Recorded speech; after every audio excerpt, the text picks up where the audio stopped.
আসসালামু আলাইকুম। আমি তো আজকে আপনাদের বানিয়ে দেখাবো। এটা কি বলেন তো?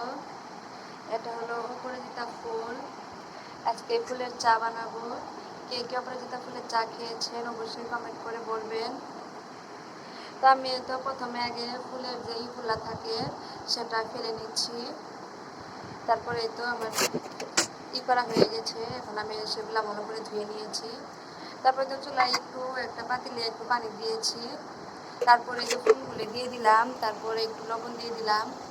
এখন এটা আমি ঘুরে ধরে 5 মিনিট জাল করব। এই তো আমার কালারটা দেখেন, জাল করার পরে যে গ্রিন কালার আসতেছে।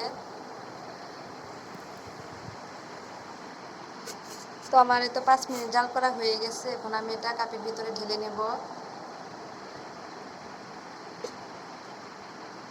এই তো আমার ঢালা হয়ে গেছে।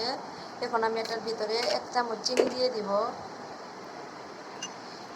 এখানে আপনারা এইভাবেও খেতে পারেন। আমি এখানে 1 টুকরা লেবু ব্যবহার করব, তাতে কালারটা একটু সুন্দর আসে, বেগুনি কালার আসে কালারটা। তো এই যে দেখেন, আমি লেবু দেওয়ার সাথে কালারটা চেঞ্জ হয়ে যাবে,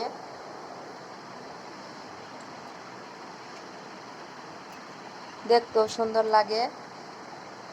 কে কে চা খেয়েছেন অবশ্যই কমেন্ট করে বলবেন। আজকের ভিডিওটা এই পর্যন্তই। অবশ্যই লাইক, কমেন্ট, ফলো দিয়ে রাখবেন। আল্লাহ হাফেজ।